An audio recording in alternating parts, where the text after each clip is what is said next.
Tonight we are tracking a tragic story out of Saudi Arabia, where a devastating bus accident has claimed the lives of dozens of Indian pilgrims traveling on the route between Mecca and Medina. The bus was carrying a group of worshippers who had completed their pilgrimage and were moving toward Medina when it collided with a fuel tanker. The impact triggered an intense fire that quickly engulfed the bus as it continued down the roadway. Thick smoke rose above the highway and emergency crews rushed to the scene, but could do little to save those trapped inside. Local authorities reported that a large number of the passengers were Indian nationals traveling in a privately arranged group. Early estimates indicate that more than 40 Indians may have died in the crash. Many of the victims were believed to be from Hyderabad and nearby regions, but final confirmation is still underway. The force of the collision and the spread of fire left the vehicle charred and destroyed, making identification extremely difficult for responders who continued working through the night. Indian officials reacted immediately after receiving word of the accident.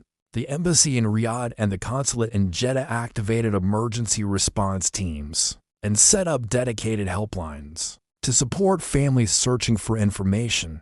Officials also coordinated with local hospitals as they worked to verify the number of survivors. Early reports mentioned that only 1 or 2 passengers had managed to escape with injuries.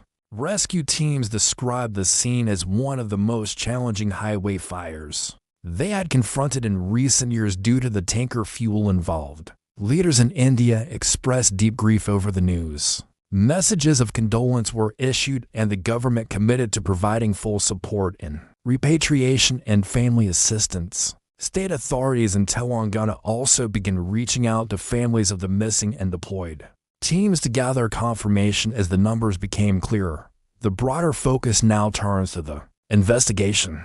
Saudi authorities are reviewing how the collision occurred on a route that carries heavy pilgrim traffic throughout the year. Questions are being raised about nighttime, highway safety conditions, driver fatigue, fuel transport coordination, and emergency readiness. As the investigation moves forward, the priority remains supporting the victims' families and ensuring that the full facts of the tragedy are brought to light.